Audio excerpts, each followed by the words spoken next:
New Zealand welcomed 2024 with nationwide fireworks displays, with Auckland featuring a spectacular show accompanied by lasers and animations.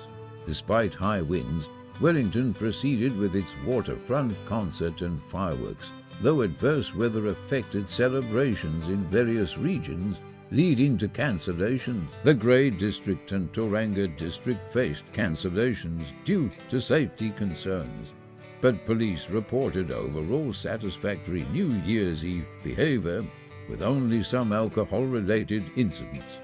Meanwhile, Sydney celebrated with a dazzling fireworks display for the Opera House's 50th anniversary, and Pope Francis extended wishes for a peaceful end of the year during his Sunday prayers at the Vatican.